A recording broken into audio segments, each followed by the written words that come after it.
교동문 40번, 시편 96편 말씀입니다.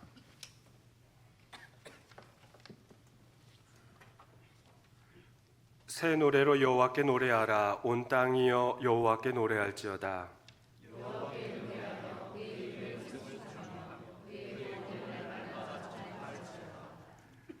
그의 영광을 백성들 가운데에, 그의 기이한 행적을 만민 가운데에 선포할지어다.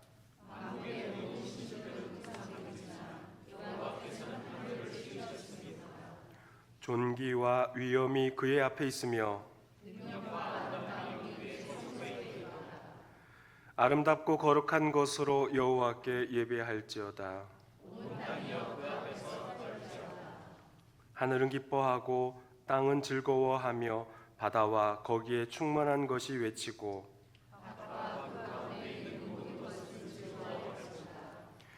그때 숲의 모든 나무들이 여호와 앞에서 즐거이 노래하리니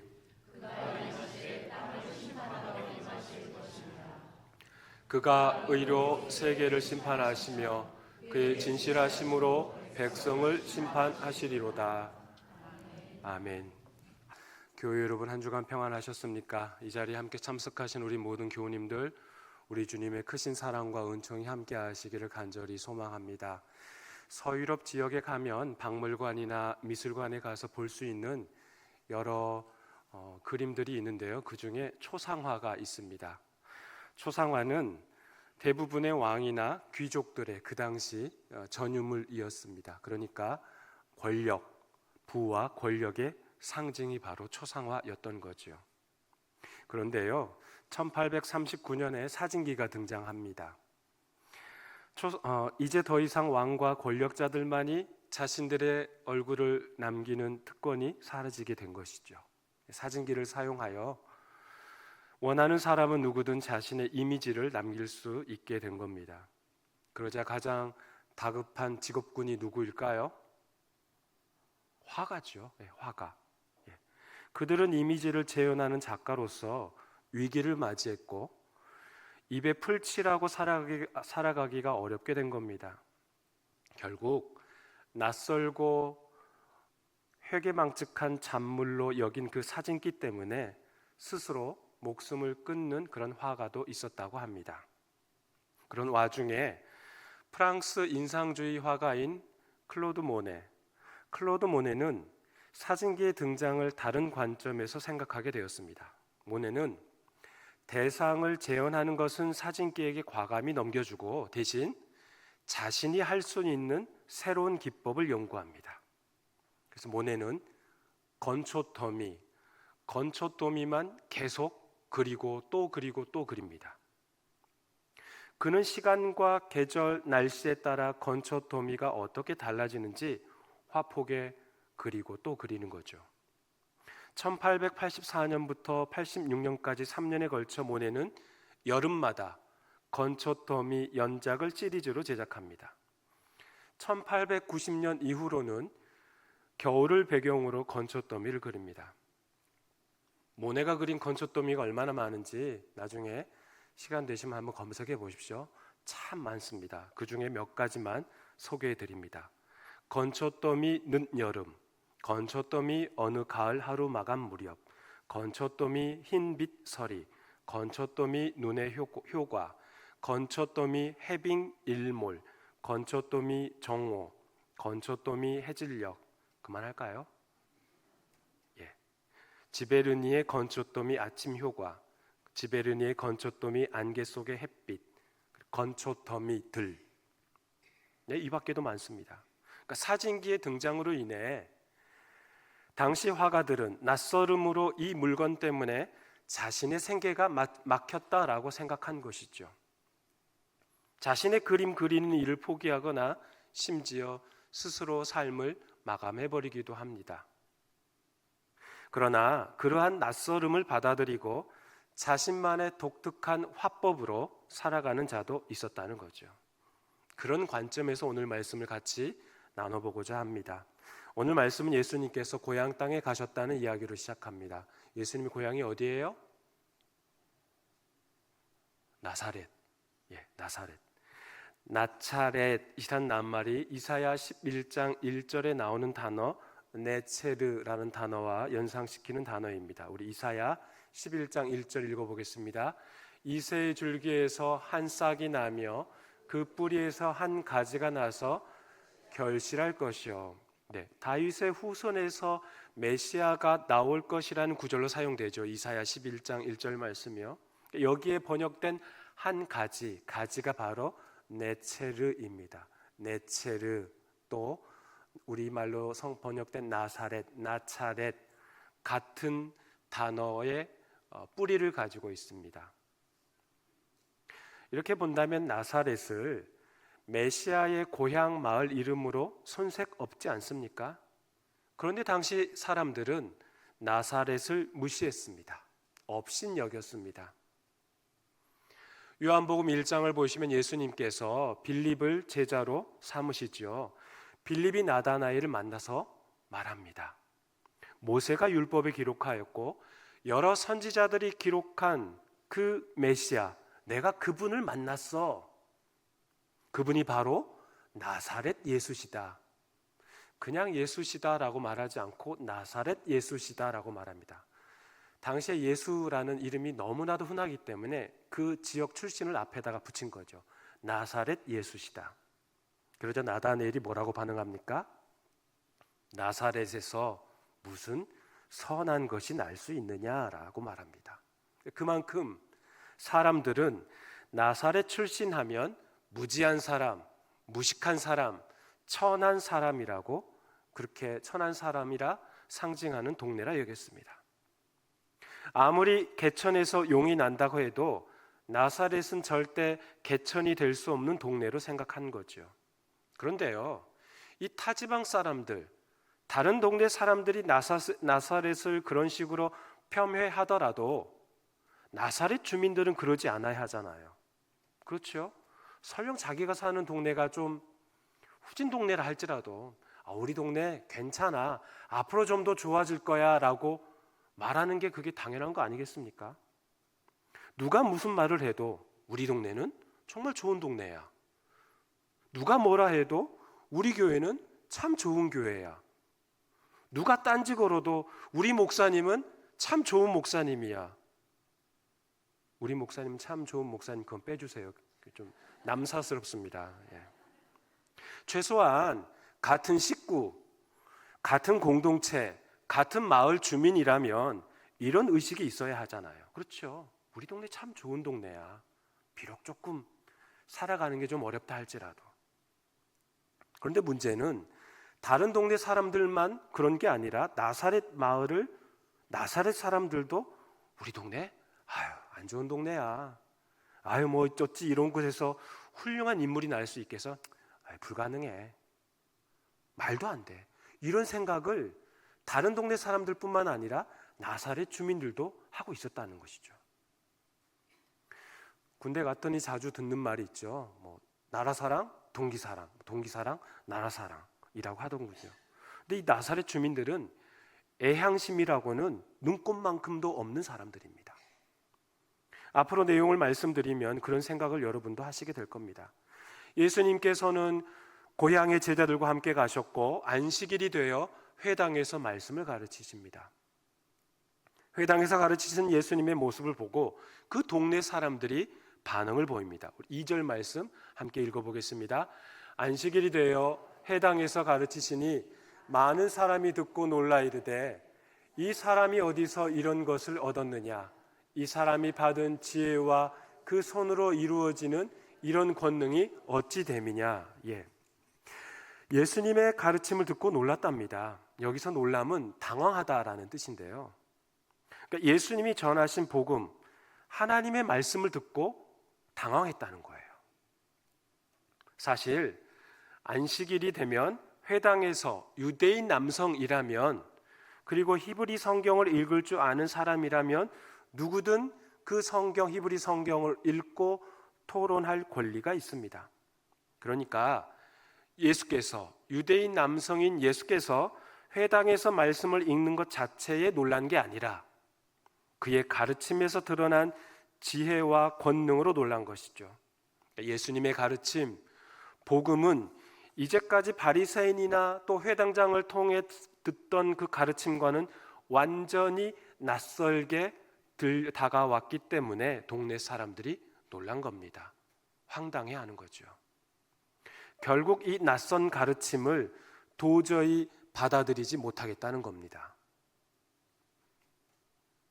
나사렛과 가버나움 갈릴리는 거리상 참 가깝습니다. 한 48km 정도 떨어져 있습니다. 거리상으로 가깝기 때문에 저쪽 동네 소식을 듣고자 하면 얼마든지 들을 수 있습니다. 마가복음 1장을 보시면 안식일에 예수님께서 가버나움 회당에 들어가셔서 가르치시지 않습니까? 때마침 그 회당에 귀신 들린 자가 있습니다. 그 귀신 들린 자가 예수님을 보고 뭐라고 고백합니까? 우리 마가복음 1장 24절 읽어보겠습니다. 나사렛 예수여, 우리가 당신과 무슨 상관이 있나이까? 우리를 멸하려 왔나이까? 나는 당신이 누구인 줄 아나니 하나님의 거룩한 자니이다. 그 말씀을 들으신 예수님께서 귀신을 쫓아내는 사역을 하시지 않습니까? 그러면 그 나사렛에서 얼마 떨어지지 않은 이 가버나움에서, 그것도 안식일의 회당에서 귀신을 내쫓으신 예수님, 그분의 가르침이 대단하다는 그런 소문을 나사렛에서도, 나사렛 동네 주민들도 소문을 들어 알고 있었을까요? 알지 못하였을까요? 알고 있었겠죠. 이런 소문은 삽시간에 퍼질 수밖에 없겠죠. 그런 예수님이 안식일에 고향 나사렛 회당에서 가르치십니다. 동네 주민들의 표현처럼 이 사람이 받은 지혜와 그 손으로 이루어지는 이런 권능이 어찌 됨이냐라고 놀랐다면 그 놀라움에서 그치지 않고 그 말씀에 순종하는 마음을 가져야 하지 않을까요? 그런데 어떻게 합니까?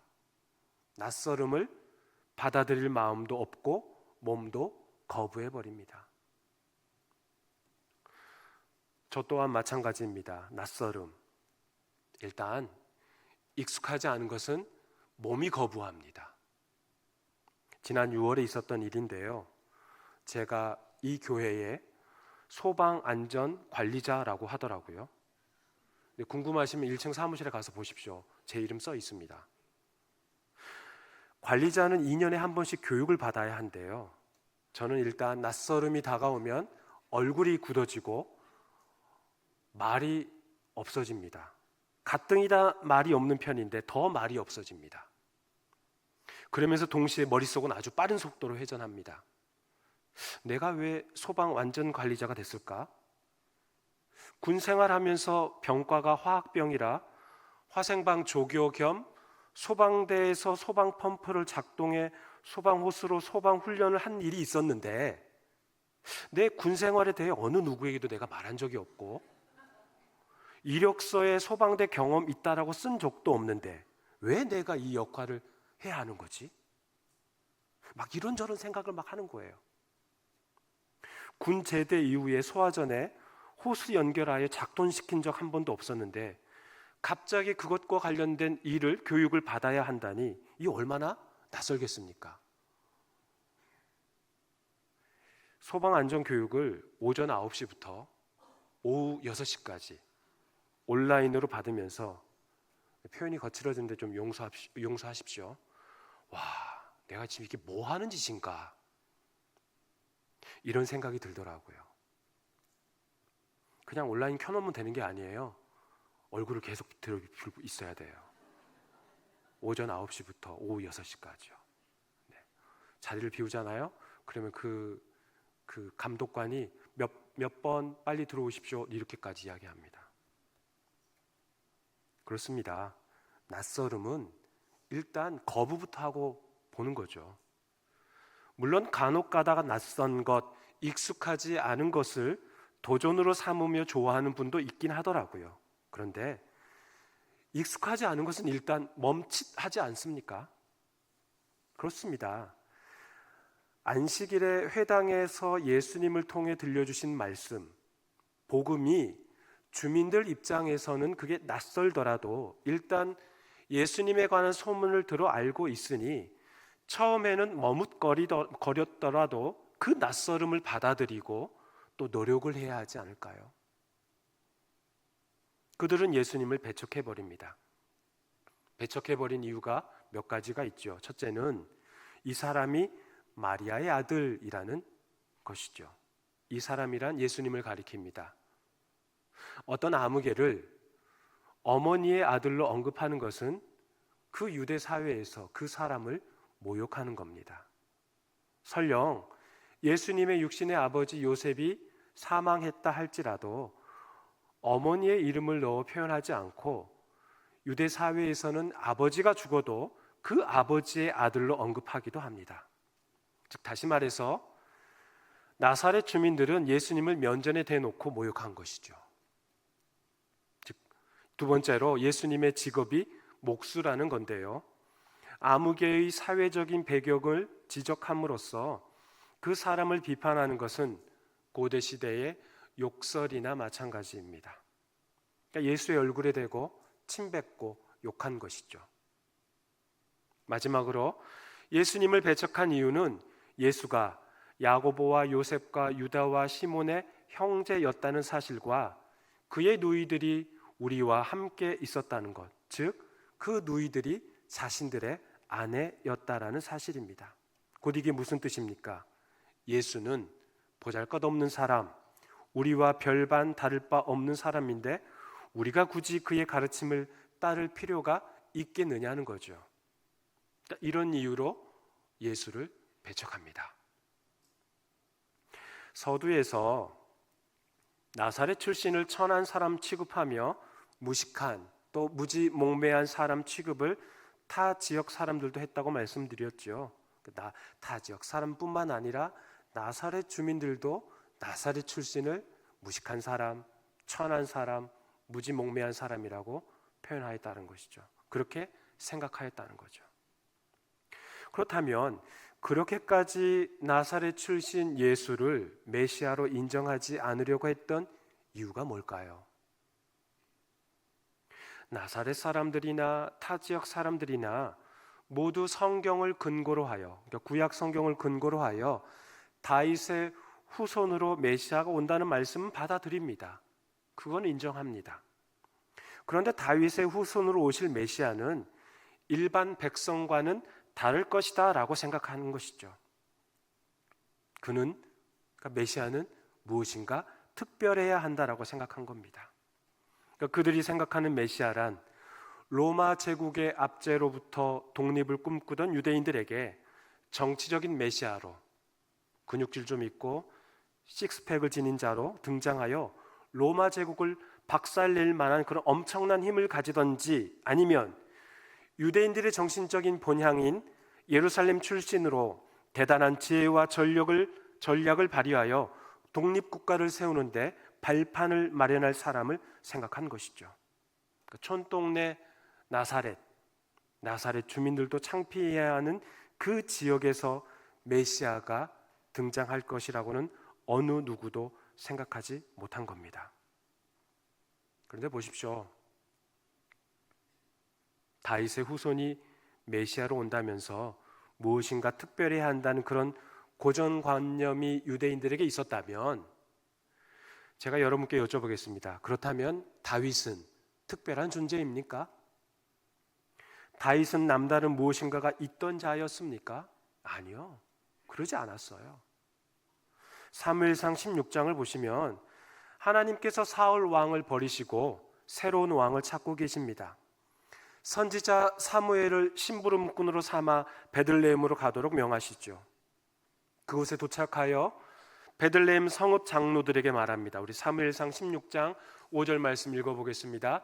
이르되 평강을 위함이니라. 내가 여호와께 제사하러 왔으니 스스로 성결하게 하고 와서 나와 함께 제사하자 하고 이새와 그의 아들들을 성결하게 하고 제사에 청하니라. 저 지금 이야기는 사무엘 선지자가 유다 베들레헴 장로들에게 하고 있는 이야기입니다.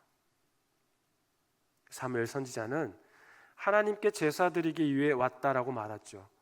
혹여라도 이곳에서 이 베들레헴에서 하나님께 원하시는 왕을 새로 기름 부기 위해서 왔다라는 그런 말을 했다가는 지금 현존하고 있는 사울에게 죽임을 당할 수가 있으니 사무엘은 여호와께 제사를 드리기 위해 이곳에 왔다라고 장로들에게 이야기하고 있습니다. 사무엘 선지자가 하나님께 제사 드리기에 왔다라고 말하면서 이새와 그의 아들들을 초대하고 있죠. 제사에 초대합니다. 그러면 이새는 그의 아들들을 전부 데리고 와야 합니까? 아니면 일부만 데리고 와야 합니까? 전부 데리고 와야죠. 선지자 사무엘이 이새 가족과 함께 하나님께 예배드리기 위해 베들레헴까지 왔으면 이새는 그의 아들 8명의 아들을 전부 데리고 와서 제사에 다 데리고 와서 하나님께 제사를 드려야죠. 그런데 이 이새는 8명의 아들들을 다 데리고 오지 않고 7몇만 데리고 왔습니다. 막내 다윗은 하나님께 제사 드리는데 참석도 하지 못했습니다. 곧 그 말은 이새인 아버지조차도 다윗을 사무엘 선지자에게 소개하고 싶지 않았던 아들이라는 거죠. 떳떳이 드러내고 자랑스러워할 만한 그런 아들이 아니었다는 겁니다. 그런 남자가 다윗이었습니다. 그런 남성의 후손에게서 메시아가 온다는 하나님의 말씀을 유대인들은 지금 어떻게 해석합니까? 유대인들에게 최고의 왕 다윗, 그의 후손에게서 메시아가 온다면 무엇인가 특별한 데가 있을 거야. 뭔가 특출난 게 있을 거야. 당연히 예루살렘 출신이겠지.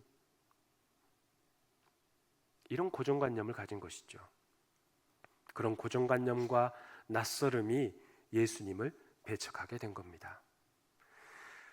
나사렛 고향 사람들이 예수님을 배척하죠. 기억하십니까? 예수께서 제자들과 거라사 지역, 이방인의 땅, 그 지역에 가셔서 군대 귀신 들린 자를 치유해 주시지 않았습니까? 그때 귀신들이 자신들을 이 지역에서 보내지 마시고 돼지 떼들에게 들어가기를 예수님께 간청하죠. 예수님께서 허락하셔서 귀신들이 돼지 떼에 들어갑니다. 2,000마리나 되는 돼지 떼가 바다를 돌진하여 모두 몰사하지 않습니까?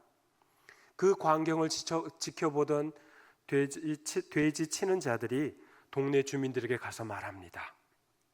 그 엄청난 소식을 듣고 주민들이 몰려와서 귀신 들렸던 자가 정신이 온전하여진 것을 보지요. 이때 이들은 두려워합니다. 그러면서 주님께 뭐라고 말씀합니까? 마가복음 5장 17절 읽어보겠습니다. 그들이 예수께 그 지방에서 떠나시기를 간구하더라. 이 표현이 간청이지 사실 배척 아닌가요? 예수, 당신 여기 계속 있으면 우리 재산 거덜나게 생겼으니 떠나슈. 왜 남의 땅에 와서 이 난리를 피우?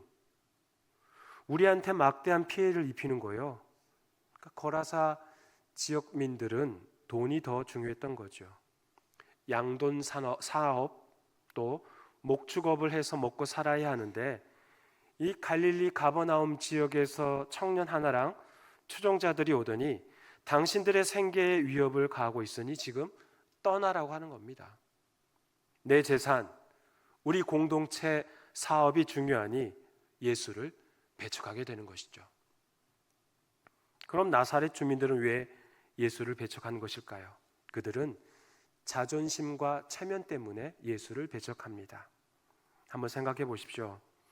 오늘 본문에 보면 이들은 예수에 대해 너무 잘 알고 있는 사람들입니다. 아시다시피 예수께서는 3년 공생에 시작하시기 전 거의 30년을 나사렛에서 생활하셨습니다. 그럼 이들은 예수님의 어린 시절, 예수님이 5살, 4살, 5살 때도 옷 입고 다니셨을까요? 생각해 보세요. 벌거벗고 돌아다니셨겠죠. 그걸 다 봤어요, 주민들은. 12살 때 성전에 올라간 그런 특별한 사건을 제외하고 예수님은 다른 아이들과 똑같이 활동하며 살았겠죠. 그러니까 우리 예수님은 완전한 하나님이셨지만 나사렛 동네에서 완전한 사람으로 인성을 가지고 살아가셨습니다. 그러니 이들은 예수의 지식에 놀라면서도 그들의 자존심이 허락하지 않은 거죠. 아유, 내가 체면이 있지. 저 목수쟁이, 저 마리아의 아들 예수를 내가 어떻게 따라? 그의 어린 시절, 아유, 내가 다 알고 있는데, 내가 도저히 따를 수 없어. 그건 겁니다. 그런데 그들이 알긴 뭘 다 압니까? 예수님은 공적인 활동, 공생애를 시작하시면서부터는 새로운 인생을 사신 분 아니십니까? 그런데 그들이 알면 뭘 다 안다는 거예요.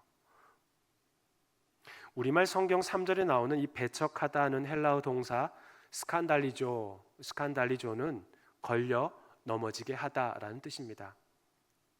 영어의 그 스캔들 있죠? 스캔들이 여기서 파생된 단어입니다.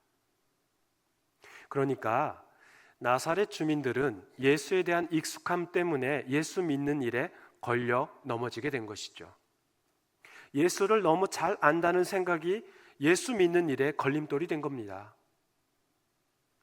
사랑하는 교회 여러분, 이 자리에 계신 분들 중에 모태신앙인도 계시고 또 40년, 50년 신앙생활 하신 분도 계시고 또 20, 30년 신앙생활 하신 분도 계실 거예요.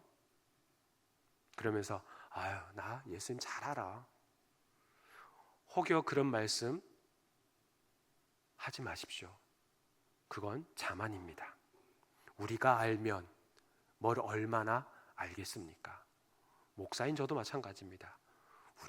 제가 예수를 알면 뭘 얼마나 알겠습니까?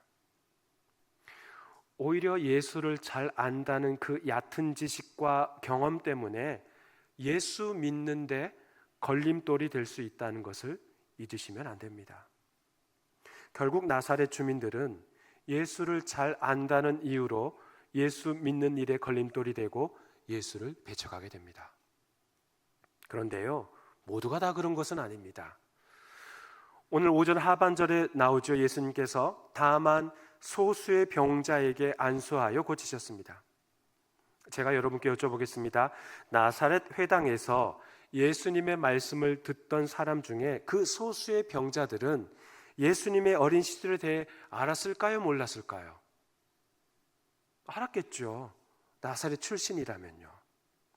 예수님이 목수 출신인 것을 알았을까요? 몰랐을까요? 알았죠. 이들도 같은 동네 출신이면 다 알죠.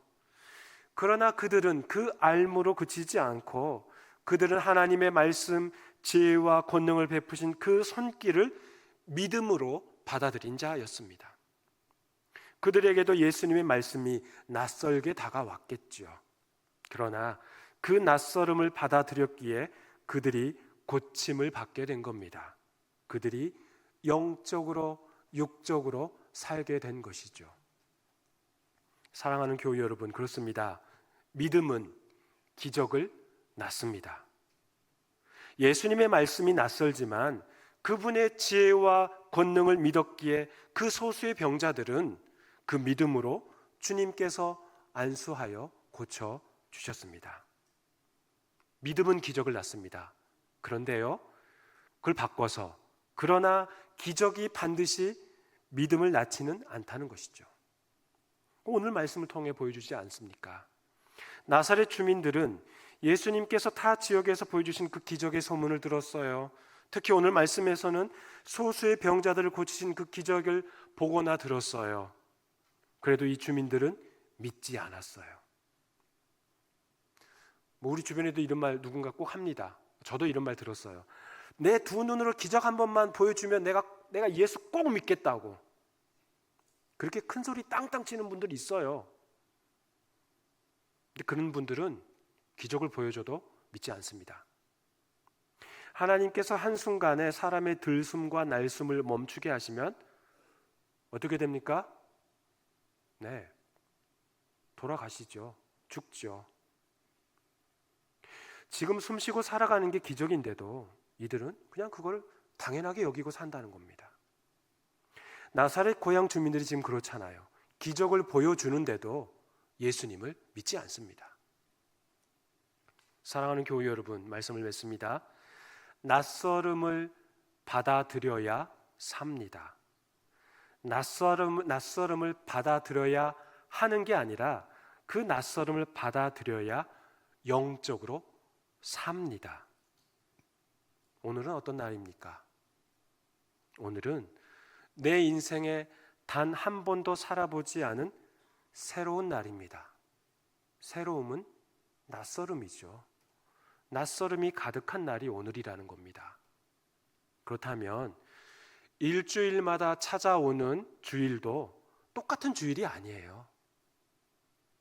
물론 여기 서 있는 목사는 매번 멋있게 보이는 목사이긴 하지만 똑같은 주일이 아니에요. 낯설음이 가득한 주일입니다. 그러하기에 매 주일마다 기대감과 하나님에 대한 소망을 가지고 예배 드려야 합니다. 나의 고정관념과 선입견을 다 내려놓고 주님께서 새롭게 우리에게 부어주시는 은혜를 받게 하옵소서. 단지 성경의 지식을 채우고 만족하는 것이 아니라 주님의 말씀이 나를 변화시켜 주시옵소서. 주님의 말씀이 우리 공동체를 변화시켜 주시옵소서. 이러한 마음가짐으로 살아내는 저와 여러분이 되시기를 간절히 소망합니다. 기억하십시오. 낯설음을 받아들여야 살 수 있습니다. 기도하겠습니다. 하나님 아버지, 고맙습니다. 낯설고 어려운 그런 환경에 처해 있을 때 모든 것을 거부하고 싶고 또한 내 체면과 내 자존심으로 그 모든 것을 저항하고 싶고 받아들이고 싶지 않은 마음도 있습니다. 하나님, 그러나 낯설음을 받아들여야 영적으로 육적으로 살 수 있습니다. 오직 주의 말씀이 나에게 낯설음으로 다가온다 할지라도 아멘으로 받아들이며 그 믿음으로 순종하며 살아내도록 성령께서 역사하여 주시옵소서. 예수님의 이름으로 기도하옵나이다. 아멘.